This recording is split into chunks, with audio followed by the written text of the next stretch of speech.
Welcome to the Sufficiency and Wellbeing Media, the show experience. Today, we are just going to keep the conversation quite organic and relate to the respective news or certain events or certain books or whatever topic that interests each of us.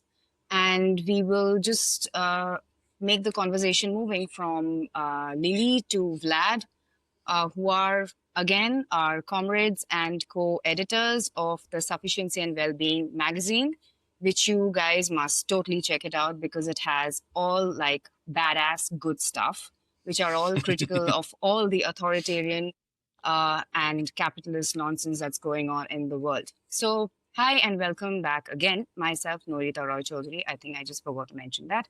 So, coming back to Lily.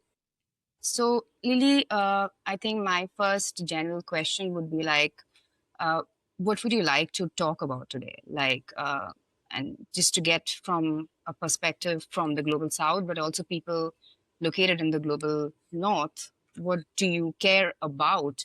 And how do you relate that to sufficiency or degrowth? Well, the topic I had in mind is not necessarily, I don't know how much I care about it, but it's kind of relevant for my current life right now. But I'm moving tomorrow. I live in Sacramento, California right now, and I'm moving to San Francisco, mostly to be closer to friends and family, and live in a place that's much more walkable for me. And it's had me thinking about how moving is quite a common occurrence in the United States. I mean, I grew up in New York City. I've lived 3 or 4 places before San Francisco. And every time someone moves, you're entering an entirely new ecosystem, not only of people, but also landscape. And I don't think we talk enough about how much time it takes to kind of put down roots and actually create community, but also learn the actual ecosystem around you and learn about the place and the land that you're living on. There are so many people who will move from city to city and never really learn about the history of their place. And I think that's really important to getting to know your community, but also to degrowth in general. I mean, it's such a localized kind of bioregional effort. And those things are so important that knowing where you live and the history of your land and the people who've lived there is incredibly important for the success of the degrowth movement. So I'm really excited to be in San Francisco, which I have some ties to. I grew up visiting. Also, I'm hoping to make it I've only lived in Sacramento for a year and a half. Um, and I'm hoping to live in San Francisco for much longer so that I can kind of put down those roots and learn much more about the city, but also what was there before, ecosystem, what kinds of wildflowers grow best in that region, what fruits and vegetables are in season and when.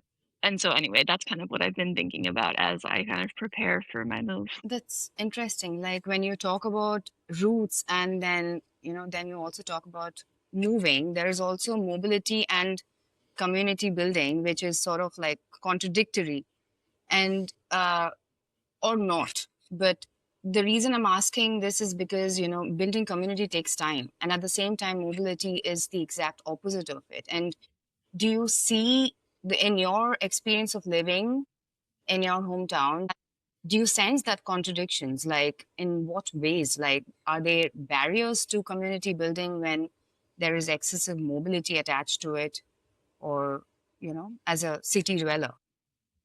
Yeah, I think it's hard because we see mobility as a really great thing kind of, and we in line with globalization and the ability to travel and experience new cultures and experience new places as a really great thing. And I don't think it necessarily has to be looked at.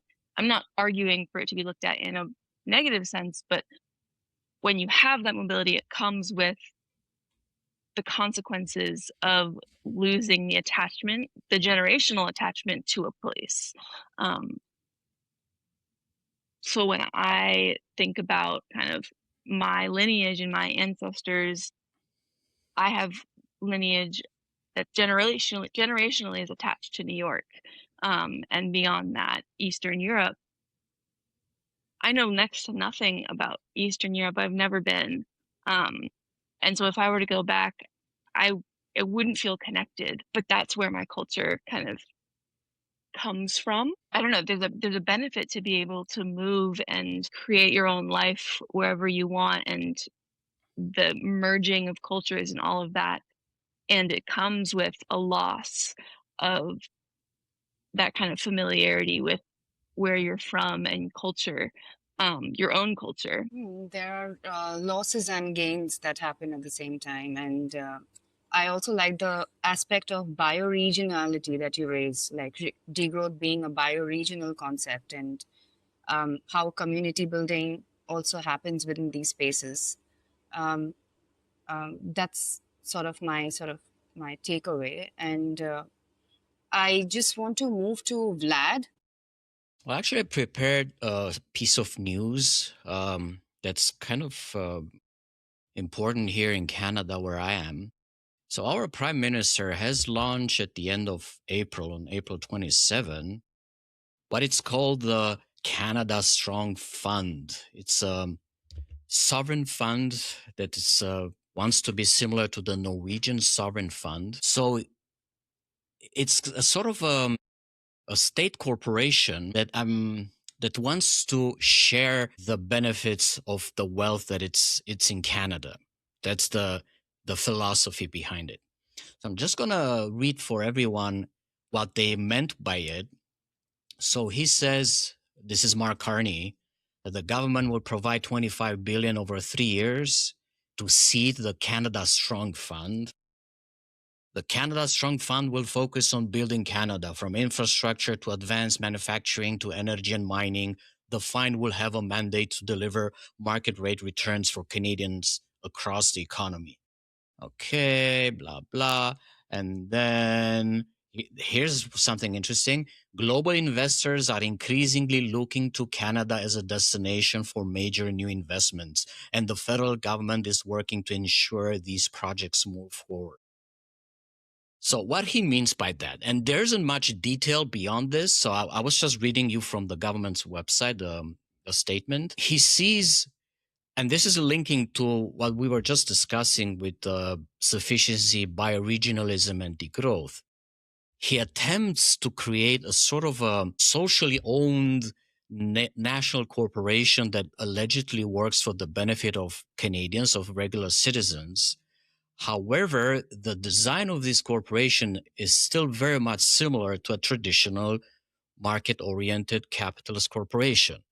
So when he talks about global investors, he suggests that there will be corporations and companies and hedge funds and venture capitalists that will be able to invest in these sovereign fund for the purpose of collecting benefits, of course. The sovereign fund, while it's meant as a good idea to share wealth, in the end, it's still a mechanism for capital accumulation, for growth, for productivism. And it has no built-in guarantees that it will actually work for proper sustainability, right? So if this corporation, let's say, invests in more mining or even more infrastructure or more fossil fuels, even if those benefits will be shared with the entire population, the overall picture, the big picture, will still be a very much capitalist type of approach to business. For the general public, could you explain what you understand by sovereign funds? And I'm interested from a citizen perspective. Why should this be concerning in terms of how sovereign funds are being used by the state? So how does that alter the relationship between the state and the citizens? Could you explain that for the ordinary people? For folks to better understand, I'll give you two more examples of sovereign funds, of how they work.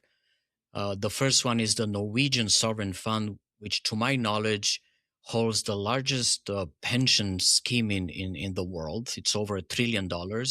And the Saudi Sovereign Fund, which is owned by the government of Saudi Arabia. These operate as a de facto state-owned corporations, right? So the state owns these corporations. They do very large projects such as fossil fuel extraction, whatever is done on the territory of the country. And while they collect revenue and profits, they use those profits either to fund the operations of the state itself, such as in the case for Saudi Arabia, or to pay dividends for the citizens of the country, as it is in Norway. Even in the US has a mini sovereign fund in Alaska that kind of operates along the same principles. So the state of Alaska invests in fossil fuel uh, projects. They have revenues at the end of the year, and they pay from those profits a dividend to each citizen. So this is how a regular citizen would benefit by collecting a sum of money every year from the profits of that corporation. In a nutshell, that's how a sovereign fund works. Now, if you unpack the operations of those funds, you will find very dirty, projects. On the face value, it looks nice that all citizens get to share in the resources of that territory. That's super nice. But if that comes with the destruction of the environment, it's not so nice. So Norway, they applaud sustainability and they want to be very ecologically developed. But on the other hand, they have all these fossil fuel projects. It makes the country very rich. It makes Norwegians very rich, but at what cost? So Exactly. my concern with Canada's initiative, Mark Carney's proposal, is that it's going to be the same kind of project in Canada. The sovereign fund in itself is not a bad idea if all citizens benefit from it, if the projects are sustainable and they develop social justice and do not destroy the environment, they respect the rights of indigenous peoples, then would be a good idea. But also transparency in terms of how funds are spent. Uh, that could be one way in which citizens could seek accountability, right? Carney says further in that post that it's called the Crown Corporation in Canada because we have a monarchy ruling the country. This Crown Corporation will have a CEO, right? So it would have a board of directors. You will have a hierarchical structure of governance. So it will pretty much work as a capitalist corporation. If the officers of the corporation would be elected, let's say by lottery, based on some sort of a qualified system in which citizens will be directly engaged in the governance of the corporation, it would be totally different. Then you'll have more transparency. What if the allocation of funds was decided by citizens, by citizen assemblies, Canadians coming together decide how should we invest the money? Carney says they're going to start with 25 billion. That's a lot of money for a small country like Canada. It's a lot of money. Let citizens decide what to do with that money, not the government, because the government probably want more fossil fuels. That comes back to the question of community building that Lily mentions about. I mean, I think when we build communities, it's also important for, I don't know, Lily, do you see these issues as important aspects for communities to discuss, like as collective citizens at the local level? Do you see um, any scope for such these the top down governmentality and the bottom up community building? It's tough because I think this is gonna feel so weird coming out of my mouth because I'm classically, like, I believe government can do good things and government is important, but in terms of participation and, like, participatory in government, more local, the better, right? Because if actual citizens can get involved and get together, then that means we're all participating and we all actually have a say. So I really liked what Vlad said about having like local coalitions come together and decide how that money is spent instead of assuming that a national government has everyone's interests at heart because it doesn't, and it can't with millions of people in a population have everyone's interests in mind. That said, I'm curious, Vlad, what you think kind of from a Canadian perspective. In the US, I come back to how diverse and multicultural and just completely ends of the spectrum we are. like one community might value one thing and a different community is going to value a completely other thing. And not everyone, like our education system isn't fantastic, so a lot of people don't know about like different topics and kind of the impacts of things. So, and they have kind of self-interest in mind. So I'm hesitant almost to be like, yeah, let local people decide for themselves because sometimes they don't know what's in their best interest. Um, so it's tough. I Yeah, don't know. I think, like, at least from what I hear, I'm just taking over Vlad's question, response to this is because I think community building in the place where I'm located right now, which is Kolkata city, and as much as I think community building is so important, and for someone who has migrated since my childhood, because I grew up in the southern city of Hyderabad in India, then I studied elsewhere in the West in Pune city, and then I left India to do my PhD in the Netherlands. So it has become extremely challenging to build communities, and most of the communities have ended up being online, like I'm with you guys right now, and global community. But at the same time, I feel at the physical level, currently where I'm trying to know my neighbors in a much better way than before than I was ever curious. It has become very challenging for a different reason because India is undergoing there is a lot of communal hate in the environment, in the sense there is a lot of anti-Muslim sentiments, at least within the social circles that I end up going to, because like ordinary people that surround most people who live in the privileged localities in the in urban cities are from upper caste backgrounds, and a lot of them they have ended up having like very Islamophobic sentiments, and that is absolutely politically concocted by the Hindutva ideology. So it has become very difficult to penetrate through these communities and sort of still build a social justice based degrowth narrative. Like they will probably, I have had interactions where people are like, yeah, we are against economic growth, but I think the Muslims are outsiders. Hmm. So two contradictory things where they see social justice as unrelated to dismantling and or abolishing the roots of capitalist system. That's something that I am struggling with, but Yeah. Yeah.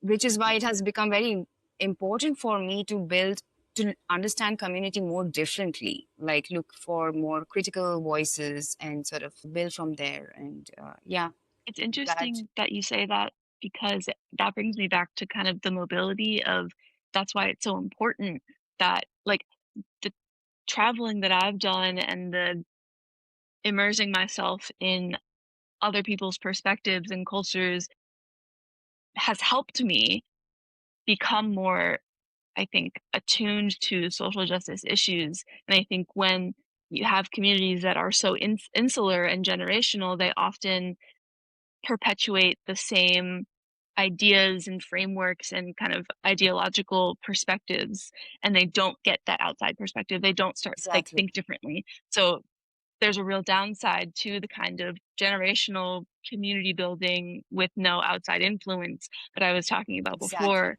Um, so you kind of need both. You need mobility, you need cross cultural interaction and all of that kind of stuff. And also you need deep roots. I don't know if you can have both, but both are incredibly Exactly. important. Yeah. On this note, I remembered a document that was published.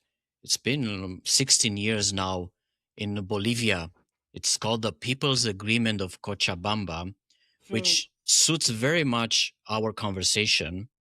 And I'm just gonna read two passages. People can find it online. It's called the People's Agreement of Cochabamba. And this was like a gathering of many nations coming together and issuing a statement for the protection of all life on Earth. They said we confront the terminal crisis of a civilizing model that is patriarchal and based on the submission and destruction of human beings and nature that accelerated since the Industrial Revolution. The capitalist system has imposed on us a logic of competition, progress, and limitless growth. This regime of production and consumption seeks profit without limits, separating human beings from nature and imposing a logic of domination upon nature, transforming everything into commodities: water, earth, the human genome, ancestral cultures, biodiversity, justice, ethics, the rights of peoples, and life itself. And he goes on for a few more pages. This illustrates the sentiment that we do need to have a sort of global ethic when we relate to each other. It that transcends both local communities and local narrow identities, to see humanity as one single organism that is embedded in a global ecosystem. This kind of thinking, this new ethic, I would call it like some sort of a universal ethic, is already shared by many peoples. When you frame it as being part of a living organism, your mind automatically relates to your neighbors and the immediate community differently. This may be a key for gaining some sort of universal sufficiency and well-being that is aligned with social justice for all peoples on earth, regardless of identity. And this document was published in 2010. There have been many other statements and documents issued by various communities along the same lines.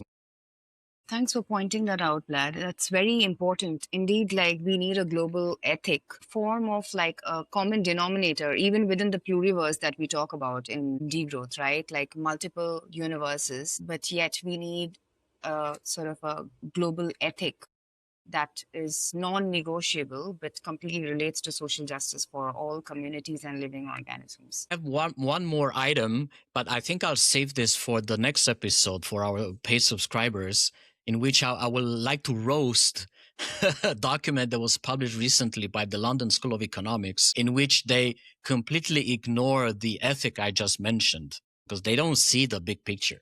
And it's all coming from the global north. That sounds like a good segue for us to transition to our paid portion.